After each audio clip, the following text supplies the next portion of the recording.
ఆషాఢ మాసం సందర్భంగా మన కాసం ఫ్యాషన్స్ కిలో చీరలు కొనండి, అరకిలో చీరలు ఉచితంగా పొందండి. ముద్రగడ అంత్యక్రియలపై వివాదం ఇంకా కొనసాగుతూనే ఉంది.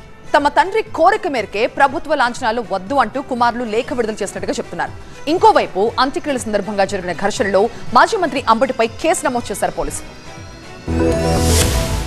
ముద్రగడ పద్మనాభం అంత్యక్రియలపై ఆయన కుమారులు లేఖ విడుదల చేశారు. ముద్రగడ చివరి కోరిక మేరకే అంత్యక్రియలు నిర్వహించినట్టు ప్రకటించారు. ప్రభుత్వ లాంఛనాలు వద్దని తమ కుటుంబం నిర్ణయించిందని, ఈ విషయం తమకు ముద్రగడ బతికుండగానే చెప్పారన్నారు. అందుకే ప్రభుత్వ లాంఛనాలు తిరస్కరించినట్లు ముద్రగడ కుమారులు గిరి రాఘవ ప్రకటించారు. తమ సోదరితో కొన్నేళ్లుగా సత్సంబంధాలు లేవన్నారు. మాజీ మంత్రి అంబటి రాంబాబుపై కిర్లంపూడి పోలీస్ స్టేషన్ లో కేసు నమోదైంది. పద్మనాభం అంత్యక్రియల సమయంలో గార్డ్ ఆఫ్ ఆనర్ సందర్భంగా పోలీసుల్ని తోసివేసినట్టు అభియోగం నమోదు చేశారు. అంబటి రాంబాబు ఆయన అనుచరులు పోలీసుల విధులకు ఆటంకం కలిగించారంటూ ఏఆర్ఎస్ఐ అప్పలరాజు సహా కానిస్టేబుళ్లు లిఖిత పూర్వక ఫిర్యాదు చేశారు. అధికారిక లాంఛనాలు ముద్రగడకి ఇష్టం లేని కారణంగానే పోలీస్ విధుల్ని అడ్డుకున్నామన్నారు అంబటి రాంబాబు. తనపై ఎన్ని కేసులు పెట్టినా ఎదుర్కొంటానని అంబటి ప్రకటించారు. చంద్రబాబు నాయుడు, లోకేష్, డీజీపీ ఒక ప్రత్యేకమైన శ్రద్ధ నా మీద పెట్టినట్టుగా ఉన్నారు. కాపులు గాని అందరం కూడా దాన్ని వ్యతిరేకించకపోయినట్లయితే, నిజంగా అధికార లాంఛనాలు జరిగినట్టయితే ఆయన ఆత్మ శాంతించేది కాదు. ఇప్పుడు ఆయన ఆత్మ శాంతిస్తుంది.